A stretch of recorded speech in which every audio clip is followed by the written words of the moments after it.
Oncle Auguste avait un beau-frère, Henri, dit Toto. Il s'appelait Tifto. Coiffeur de son état, il avait épousé tante Titine, autre sœur de ma grand-mère.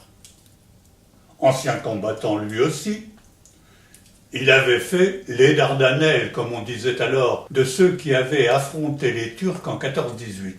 À l'opposé de son beau-frère, ce n'était pas un athlète petit, maigre, un peu voûté, et tout compte fait, bien adapté au maniement du peigne, des ciseaux et de la tondeuse. Il était drôle, toujours un calembour au bord des lèvres. Mais il avait un gros problème. Il était fâché à mort avec son beau-frère. C'était un sujet tabou dans la famille. J'ai toujours supposé qu'il y avait eu un litige de clôture dans les terrains hérités du grand-père. Donc, l'oncle Henri avait ce clou dans la chaussure, qui était d'autant plus gênant que l'antagoniste passait régulièrement devant son salon de coiffure chaque fois qu'il venait faire son petit tour en ville. Il se provoquait alors oralement, comme le faisaient les combattants de la Grèce antique, mais n'en venait jamais aux mains. Heureusement, car le combat aurait été fort inégal, compte tenu de la stature des deux adversaires. Un jour, les mots ayant dépassé le seuil de sécurité, Henri abandonna client et savon à barbe pour bondir dans son cellier jouxtant le salon de coiffure, en ressortir avec une fourche et s'élancer vers l'ennemi comme il l'avait dû le faire aux Dardanelles, face aux Turcs, baïonnette au canon. Par chance, Auguste ne traversait jamais la rue et restait toujours de l'autre côté. Ce no man's land les protégeait de tout excès.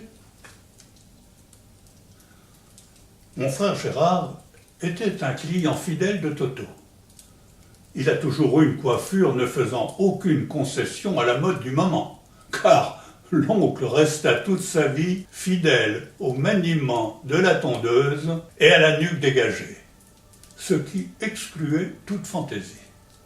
Un jour, pourtant, Gérard décida de la jouer branchée, et il demanda à l'oncle de lui laisser les pattes un peu plus longues.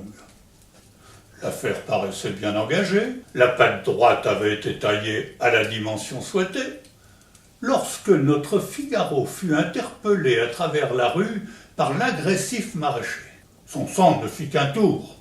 Il sortit illico du salon, le rasoir à la main, pour répondre aux injures proférées devant une clientèle amusée, bien évidemment. Tonton Henri rentra alors satisfait de sa prestation et reprit la coupe de Gérard où il l'avait laissée. Sauf que le naturel était revenu au galop. Et la patte gauche fut rasée au niveau supérieur de l'oreille aux grandes dames de mon frère, qui dut attendre la coupe suivante pour se mettre enfin au goût du jour.